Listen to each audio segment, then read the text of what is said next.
हैदराबाद का खबर शेयर नालो नसीम नगर पुलिस ज़ाल के कत्ल करण के इल्ज़ाम हेठि संदसि मुड़ुस खे गिरफ़्तार करे वरितो आहे।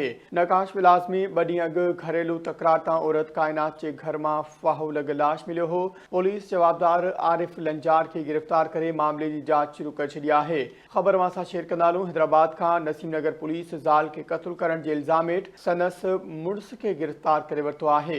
नकाश विलास में 2 ॾींहं अॻु घरेलू तकरार तां औरत कायनात जो घर मां फाहो लॻल लाश मिलियो हो।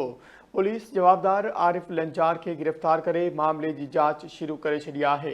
ख़बर नाज़रीन नवां सां हैदराबाद का शेयर करियो। नसीम नगर पुलिस ज़ाल के कत्ल करण के इल्ज़ाम हेठि संदसि मुड़ुस खे गिरफ़्तार करे वरितो आहे।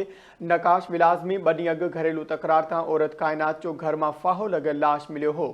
ख़बर नाज़रीन अवां सां शेयर करियो। हैदराबाद खां नसीम नगर पुलिस ज़ाल के कत्ल करण के इल्ज़ाम हेठि संदसि मुड़ुस खे गिरफ़्तार करे वरितो आहे। नकाश विलास में 2 ॾींहं अॻु घरेलू तकरार तां औरत कायनात जो घर मां फाहो लॻल लाश मिलियो हो।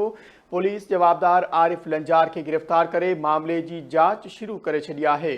तफ़सील मालूम कंदासीं। हैदराबाद खां कामरान सहतो असां सां लाइन ते मौजूद। जी कामरान, आगाह कजो, छा तफ़सील आहिनि?